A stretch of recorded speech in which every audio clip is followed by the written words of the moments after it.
Hello everyone, then welcome back to another episode of ZALORA Talks with me, your host, Yasmine. I hope all of our listeners are doing super wherever it is you're tuning in from. Now, I don't know about you guys, but as we're kind of getting towards the end of the year, it feels as if, the time for self-reflection is upon us.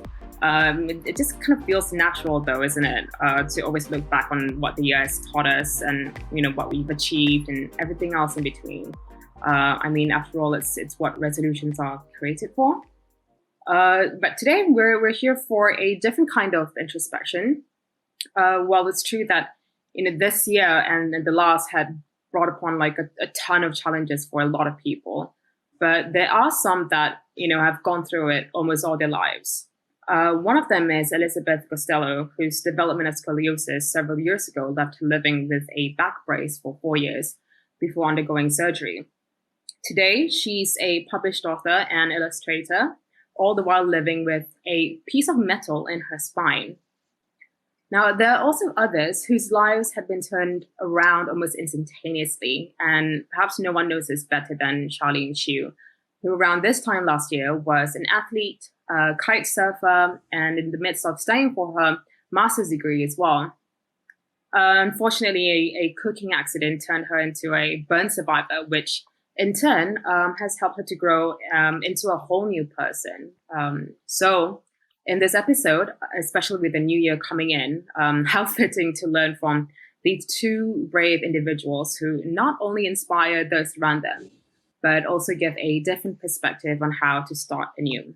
Please welcome along Charlene and Elizabeth Gostelow. Hi, good morning. Hello, good morning, ladies. Good morning. But anyways, I just want to say thank you for coming online and really just opening your hearts to us here at ZALORA Talks. Now, just to kickstart things off, tell us how you've managed to power through all that you both had to endure. It's gonna sound a bit stupid, but so basically, I decided to deep fry something, and I had never really deep fried anything before, and it's really funny because it was actually donuts. I was trying to make donuts, and I know that like people laugh at me for that, and I kind of laugh at myself for that as well. But it's a bit embarrassing.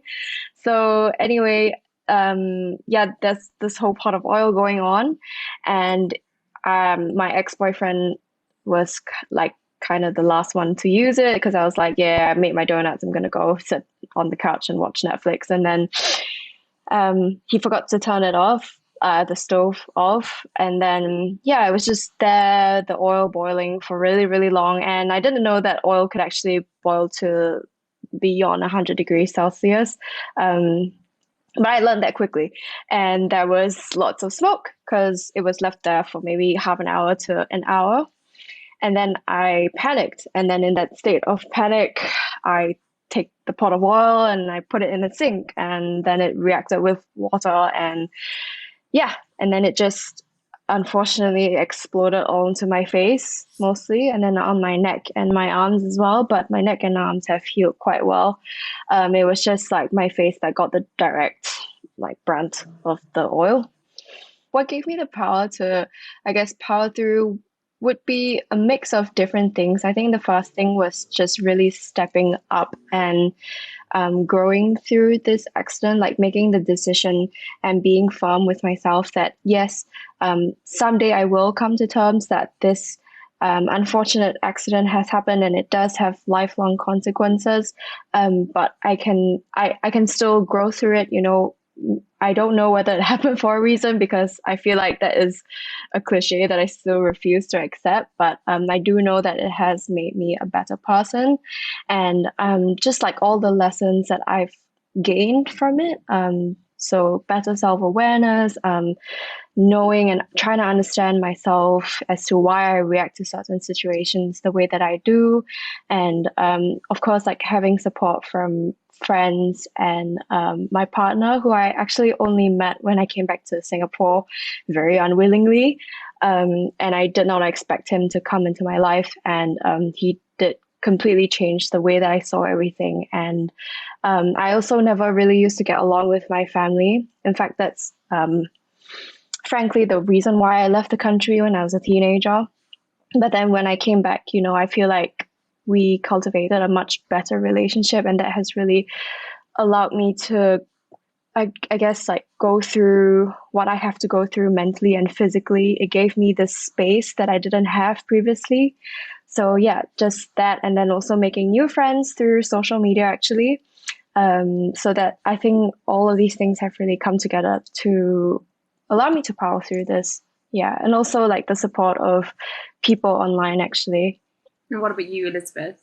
I guess like for me, like I didn't really like power through it in a sense. Like at first, like I just kind of like denied that I really had like this condition called scoliosis, and like I kind of just didn't want to make it part of my identity. But I guess like over the years, I kind of got like more comfortable with it, and then like alongside this sense of like comfort, like I became more like open to actually sharing my condition with other people and like being more vulnerable to others.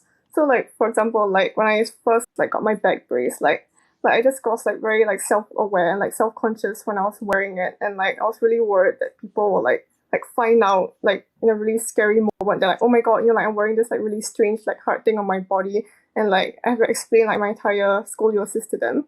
But then like I guess like over the years, like I mean like people just eventually found out, and then like I found out that they were actually okay with it, and then I became like more comfortable with like sharing the fact that I actually had scoliosis and like all my struggles with them. Yeah. Anyways, I mean, I guess it takes, a lot of courage to accept, but and especially to make, the most out of both of your situations. But, how much of it is actually a mental game?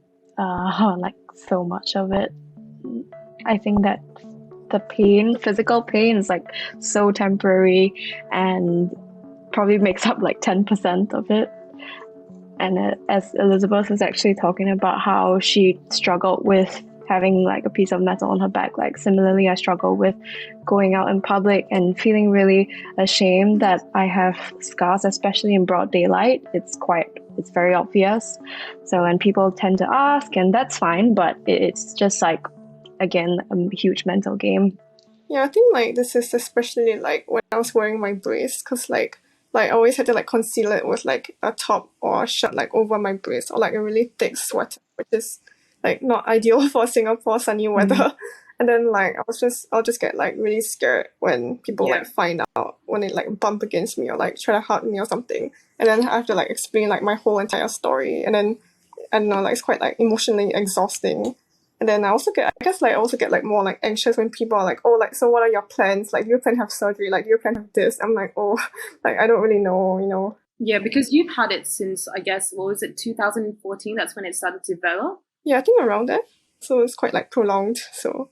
Yeah, and you must have been like just about hitting your teens then. Yeah, I guess like the whole like awkward phase of like adolescence, and then like combined with this, like I guess it wasn't really too great. Speaking of like mental games, I think the flip side of that is also for you to accept help from others, and I think that's a lot of people, they don't really realize this, especially within maybe our own community. We always feel like, oh, we can do it ourselves. It's fine. I know I do it myself. Oh yeah. But how hard was it for you guys to accept help from others? I just thought like, oh, like the only barrier or challenge that I have to face is like my physical like condition, like my curved spine. But then like of course like that was quite like ignorant, because like of course it has like effects on my mental health, right? Like for example, like how I look or how I appear to others, or like my like stress about my surgery and the risks. And like I think I didn't really like I didn't have this habit of like reaching out for help from others, because like I just didn't really like sharing my anxieties or like my stresses with others, because like I was just afraid in general to ask people for help, because like I just felt like a burden. For example, like, oh, can you help me carry my bag, or like can you help me do this? And then like I just felt like very like, I don't know, like coddle, or like a babysitter in a way. So it was quite like humiliating in a way. So I just kept it myself. But then like I think it's important to find like a balance between like being independent and like asking others for help. Yeah. I totally relate to that, like whatever you said about surgery, especially because I've gone for like 10 surgeries basically in the last like 11 months. And that means one surgery almost practically every single month. And at first, also, I thought that I could do everything myself. Like, I locked myself in the room a lot. And I told my current partner, I was like, I'm not like ready to be in a relationship because I'm just a burden. Like, you don't have to take my burdens of like my physical and mental suffering. You really don't need to be here. And later on, I learned that, hey, these people are here because they want to be here. They choose to be here. And, I can open my heart and allow myself to be loved, and to be cared for. Because if it were me, and that, like, I would do the same for another person that I care for, right? I think that allowing myself to get help from others has been like a huge one that I learned recently. Right. That's absolutely true, but I guess to a certain extent, that's something that a lot of people within our community has, trouble with, because it's so easy for us to just kind of like, like you said, Charlene, just like lock ourselves in a room and just kind of like deal with it internally and then pretend like everything's fine.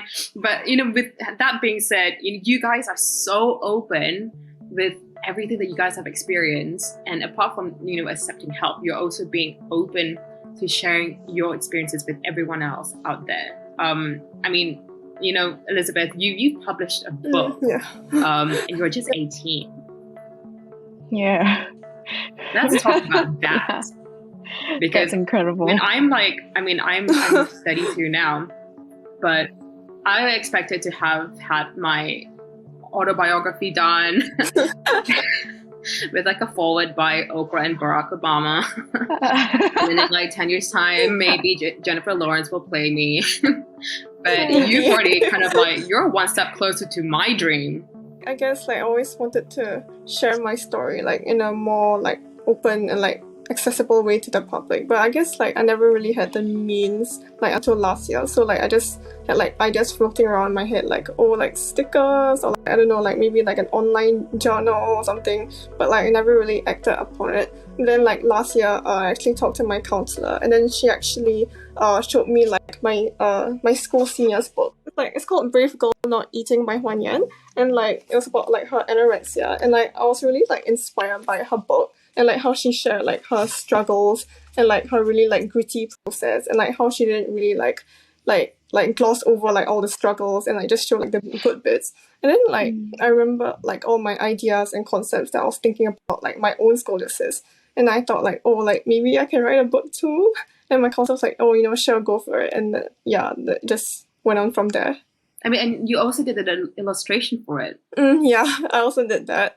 I guess like it was a bit hard because like I didn't really have like much experience, like writing and like illustrating like in general, I guess. But like I just like showed it to my friends and my family. I thought like, is this okay? And then they were fine with it. Yeah. How did you manage to do all of that while still going to school? But honestly, I really commend you on that, Elizabeth. That's really such a milestone, and everyone out there should be so inspired by this journey of yours. The same way, likewise for you, Charlene. You've also opened up to so many people on TikTok. Seriously, on TikTok and Instagram. The fact that you've opened yourself up in such honest and it's such a breath of fresh air. Yeah, thank you so much. But the fact that you're actually conveying, such honesty and your entire journey through it as a burn survivor, you're also sharing like makeup tricks and tips, your makeup routine. I don't think I've ever seen anyone who's doing that, or like, it really gives a glimpse into your life, and it's a different perspective for anyone else's. I think that's really something that, we should all be, really amazed by. It just goes to show that, if you share your story and if you have a sense of honesty, everyone can still support one another. It's the support at the end of the day, because you don't know how many people how many lives you're actually touching. It's touched mine, because honestly, I have scars myself, and I'm sure a lot of people have scars. and it's not just like, internal scars. Mine are physical scars, and from the stupidest things. Yeah, you're 100% right though, in that I don't know, like the whole TikTok thing, like I always said that it just started off as a joke and then it just blew up because I had no idea how the algorithm worked. And I think from then on it started becoming quite fun, and I just thought, yeah, I just document my life, and I just felt like the more I was myself, the more I just spoke my mind. Yes, like the more people hated me, but the more people, I don't know, like maybe people were intrigued, but then also they appreciated my honesty, and they appreciated my how authentic I was and open. And yeah, that's not to say that some people have taken my photos and, totally taken advantage of my story as clickbait, and that is traumatizing. But I just feel like authenticity is really important, especially in like today's day and age and social media. And like, I'm glad that I can have like some sort of voice for that. Yeah. Because it's one of the things that I value a lot, and that is authenticity and just like honesty. Yeah. I mean, you've had Coco Rocha commenting. That's huge deal. I know. Hello. Coco Rocha in the house. How did that happen? I mean, obviously she must have like stumbled upon it somehow. It was a video of mine that has gotten 20 million views, and it's really funny because I remember I was drinking booze and I was like, let's make a TikTok today. And I compiled a few things to like some random track from like, I think it was Snoop Dogg making a speech or something. And then I was just sitting at the Neon City fountain. I was like, okay, compiling this and that. And then literally it just blew up. I don't know how, I don't know why. And yeah, and then Coco Rocha commented on it. Yeah. Okay, for the benefit of all of our listeners here, what did she say? I think she said something like, "I'm beautiful" or something. I was like, "Says you." Yeah. So that was really cool. Before, actually, Charlene, you mentioned, going to having to see a therapist and all that. But I think, going back to being open and honest with yourself, how does that, pave the way for everything else that has happened in your entire life? I think that like being really open and honest with myself has allowed me to kind of call myself out on a few things. Like,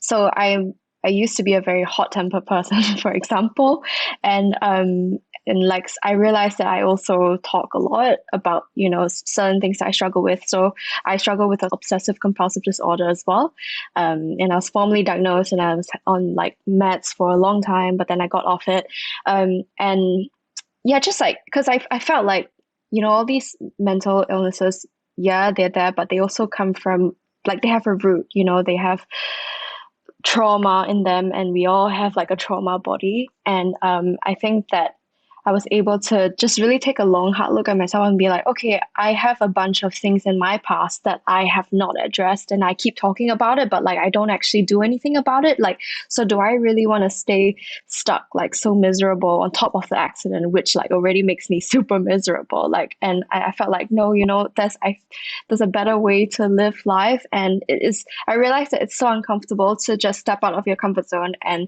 behave and act and just behave in ways that you're not used to.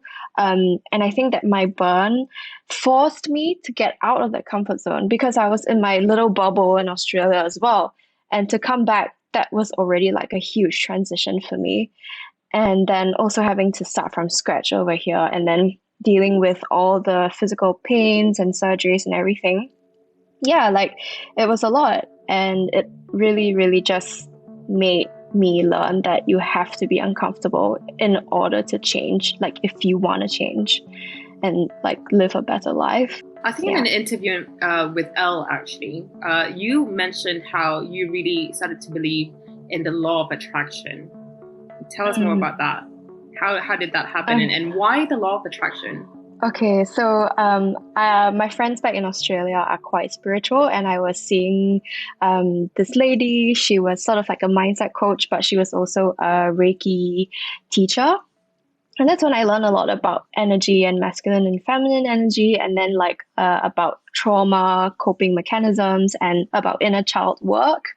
And at first, I kind of didn't really practice it because, again, I was in like my little bubble. So then when and I actually learned law of attraction from her, because if you believe that everything is energy, then you can attract like the experience that you want. So it's funny that you asked this, because when I came back, I typed this like Word document out, and I was like, thank you, universe, for, you know, things that I want to happen, but I wrote it as if it had already happened. So like I was in a compression garment, right? So I wrote that, thank you, universe, that my doctor has told me that I can stop wearing this. Thank you, universe, for the opportunity to work with brands, and thank you for allowing me to have a voice to speak to thousands of people. And I've listed out the brands that I really want to work with, like Lululemon and like all these fitness brands.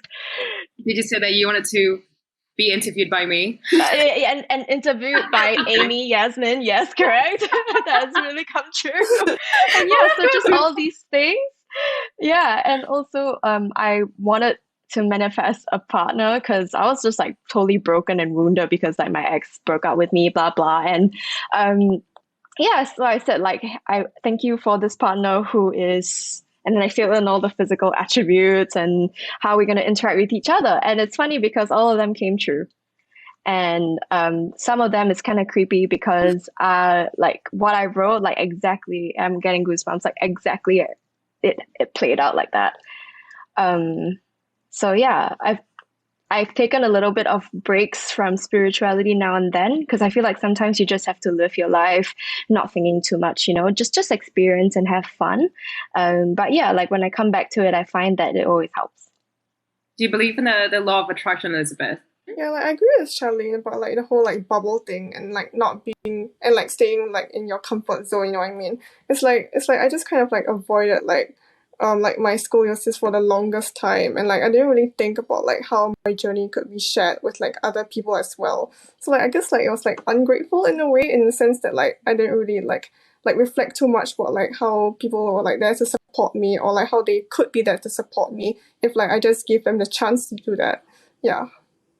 I think it's funny how you said, you know, ungrateful. I think one of the things that a lot of people, or, you know, sometimes I say it to myself, is that, you know, when you go through a bad day, there are also still thousands others who are, you know, going through much worse than, you know, what you're going through. And I say this to my friends as well. You know, you just don't know, you know, what other people are going through at this moment in time in your life. You know, you might have a bad day, but other people around you might be having it worse. They just don't show it, you know. And I hate to use this experience as kind of an example, but there really is just so much truth to that. Do you think people these days are often so blindsided by their own expectations? I mean, like in my heart, like I kind of expected like everything to go smoothly, you know, like surgery to go well, like stuff to like, and like how I would recover smoothly. But like I never really like reflected deeper on like what like recovery really meant. I just thought like, oh, you know, like if surgery's done, then like I'm done with scoliosis, you know, like I can just live my life. But like I didn't really take into account like the mental impacts and all that, and like all the different like day-to-day problems that I had. So like I just kind of had like this big idea about like how like my journey is just gonna like end with surgery, like really simply. Yeah. I feel like communities today, or like society today, you know, they often take a lot of things for granted, you know, and they're always, it's kind of like, oh, me, oh my God, woe is me, and everything. But they just don't realize that, you know, other people, you know, may be going through things that are far worse in their lives, or, you know, it's often being ignored. It's just really a matter of perspective, you know, at the end of the day. And that's what you guys are doing, you know, it's giving a different perspective to everyone. You know, that really is just my question, you know, whether people are, you know, from your perspective, do you really think that people these days are often, or, you know, constantly just ignoring these things? Yeah, 100%. I think that it's really easy to slip into a victim mindset. And I think it's important to remember that like you're responsible for yourself despite like anything that happens around you, because you are in control of like your internal environment, right? Yeah, so I really agree with that. Yeah, like what you said, just kind of like calling yourself out. And I've had this conversation with my best friend like so many times, and we see it on the internet, we see it on Instagram posts and everything. It's always like trying to call yourself out, or being able to just embrace whenever someone calls you out on something, and then just learn and improve from that point. But it's a different, story altogether when it's not easy when someone's like calling you out, let alone you calling yourself out. Oh my god, yeah, trust me, I know how that feels. I was like the queen of no ability of accepting any criticism or saying sorry. Yeah, I feel that absolutely. Because I'm type A, I've got a type A personality, and I'm like, no, I'm right. What you guys are doing are wrong. I'm yeah. What are you talking about? Yeah. Yeah, but also what you said about perspective is everything. It's so true, because I think I really relate to Elizabeth again, just being like, okay, now I'm done with my surgery, like I can just move on with my life. But it really doesn't work that way. There are like these daily things that you have to deal with, and you're constantly reminded of it. But then you have to remind yourself that, hey, okay, this happened and I'm going through this. But then also, like, yeah, people could always be better or like worse. There's someone who will always be worse off than you. But then also, can you just maybe shift your focus to, okay, like for me personally, yes, my face like that is like that, and it'll never be the same anymore as last time. But I can still like move my body, like I can still work out. I'm still able to use, my brain and just do things like still like a regular person. And yeah, I think I was stuck in this mindset of, oh, poor me, I'm so this, I'm so that. And yeah, I still am like that, but I'm really much better at just like bouncing back and reframing things, because like, why would I want to make life harder for myself anyway? Like, I've lived in that state of mind for my whole life. And I really made the decision that I want to change. I want to be better. I want to have a more positive outlook in life. Yeah. Law of attraction, Charlene. Law of attraction. Yes. I'm speaking it into existence right now. Yeah. Yeah, I'm going to buy it. Here's me writing down in my notebook, I'm going to marry Daniel Ricardo. If you're listening, hi. You don't know this yet, but I'm going to marry you. I'm going to be a billionaire. Speak it into existence. It will happen. To manifest. Yeah. Just go back to like what you said, Charlene, like calling out, and the whole basis of calling yourself out is really just kind of like the first foot forward to improving yourself. Now, with that being said, going into the new year, do you have any hopes for resolutions or whatsoever? Or do you guys not believe in that at all, having resolutions?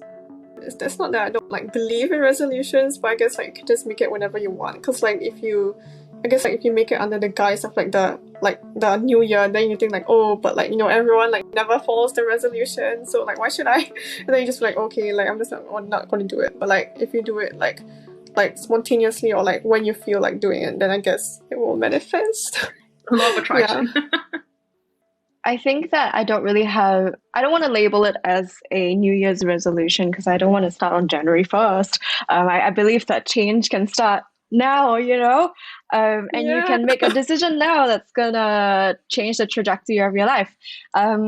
So I think that I do have quite a few things I want to accomplish. So like being a really good PT is one of them. And as a PT, I don't just want to focus on like physical like looks. I think fitness changed my life because it changed my mindset, and it changed the way that I dealt with things. It changed, like, I think if it wasn't for fitness, I would not get through my injury as well as I did, to be honest, because that's where like mental discipline comes in. And yeah, like it really means a lot to me, so I want to impact other people's lives the way that it's impacted mine. And then definitely get my master's degree. Yeah. So I think that would be like the two main things that I really want to achieve. And I think that when those things happen, like everything else will fall into place, but not saying that like I'm going to be happy when that happens. In fact, I think that it's more about the journey there that I'm going to learn, and it never stops, right? Like you never stop being you never stop learning as like a PT. I find that really amazing, though, the fact that, with all things considered, and despite, all odds, you're training to become a PT, and I find that really amazing. Thank you. Yeah, it's a lifesaver. The having like a purpose, I guess. Although I really denied this whole like I like fitness and I really want to work in the fitness industry before my accident, because I really forced myself to want to do a 9-to-5 job in the tech industry because I thought that was what made money. But then I guess things happen and you really question yourself. Yeah. I think purpose is like a very, very important word. Even like last year, when I was a fashion editor for like 7 years, at a big magazine, international magazine.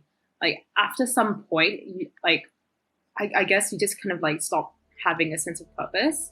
You're like, is this what my life is going to be for like, for the long run? And then I guess it's like the willingness to just, have new experiences. Some of them might be good, some of them might be bad, but along the way, something is going to change your life.